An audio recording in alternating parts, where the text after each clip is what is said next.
Pernah tidak kamu merasa sudah tahu sesuatu akan terjadi, tapi kamu tidak bisa menjelaskan kenapa? Atau kamu pernah berada di suatu situasi, semuanya terlihat baik-baik saja, tapi di dalam ada rasa yang mengatakan, sepertinya ada yang tidak beres. Dan anehnya seringkali rasa itu benar. Banyak orang menyebutnya intuisi, tapi sebenarnya apa itu intuisi? Banyak yang mengira intuisi adalah kemampuan khusus, sesuatu yang mistis, seperti firasat atau pesan dari luar. Padahal sebenarnya tidak. Intuisi adalah cara tubuh dan pikiran bawah sadar membaca pola, lebih cepat daripada pikiran sadar kita. Setiap hari, kita menyerap begitu banyak informasi, ekspresi wajah orang, nada suara, perubahan suasana, pengalaman masa lalu, hal-hal kecil yang bahkan tidak kita sadari. Semua itu tersimpan, dan ketika situasi yang mirip muncul, ada bagian dalam diri kita yang langsung mengenalinya. Respon itu muncul sebagai rasa, bukan sebagai pikiran, bukan sebagai analisis, hanya perasaan sederhana. Ini terasa benar, atau ini terasa tidak aman. Itulah intuisi. Tapi disinilah masalahnya. Tidak semua yang kita rasakan adalah intuisi. Kadang yang terasa kuat itu sebenarnya ketakutan, kadang kecemasan, kadang trauma lama, kadang overthinking yang kita anggap sebagai firasat. Jadi bagaimana membedakannya? Intuisi itu tenang. Ia tidak panik, tidak terburu-buru, tidak penuh skenario buruk. Ia muncul pelan dan terasa stabil.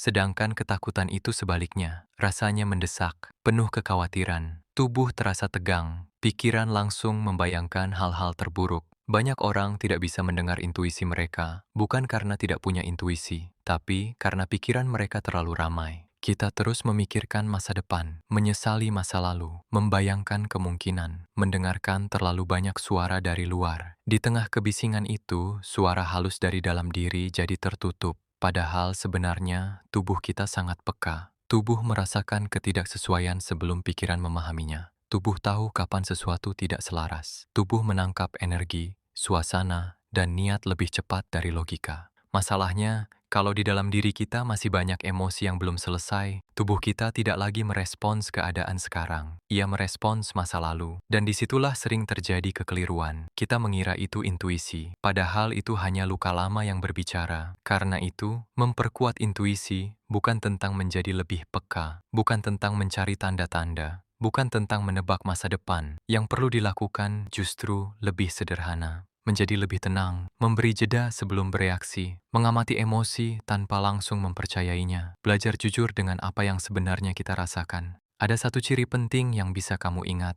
intuisi tidak pernah mendesak. Kalau sebuah dorongan terasa harus segera dilakukan, penuh tekanan, atau terasa seperti panik, biasanya itu bukan intuisi. Intuisi memberi ruang, ia tidak memaksa. Banyak orang mengira intuisi bertentangan dengan logika, padahal sebenarnya keduanya saling melengkapi. Logika membantu kita memahami, intuisi membantu kita mengarahkan. Logika melihat fakta yang terlihat, intuisi membaca pola yang belum terlihat. Dan ketika keduanya berjalan bersama, keputusan kita terasa lebih utuh. Pernah tidak kamu berkata setelah sesuatu terjadi, aku sebenarnya sudah merasa dari awal? Bukan karena kamu baru tahu sekarang, tapi karena waktu itu kamu tidak cukup percaya pada dirimu sendiri. Kamu lebih percaya pada keraguan, pada pendapat orang lain, pada apa yang terlihat masuk akal, padahal sinyalnya sudah ada. Sebenarnya, intuisi tidak pernah hilang. Ia hanya tertutup oleh kebisingan pikiran dan kepenuhan emosi. Semakin tenang pikiranmu, semakin jernih emosimu, semakin rileks tubuhmu, semakin jelas intuisi itu terasa. Dan ketika intuisi muncul dengan jelas, ia tidak terasa luar biasa, tidak dramatis, tidak mistis, hanya satu rasa sederhana, tenang, stabil, dan terasa tepat. Mungkin pada akhirnya, intuisi bukan kemampuan khusus. Ia hanya tanda bahwa kamu mulai kembali selaras dengan dirimu sendiri.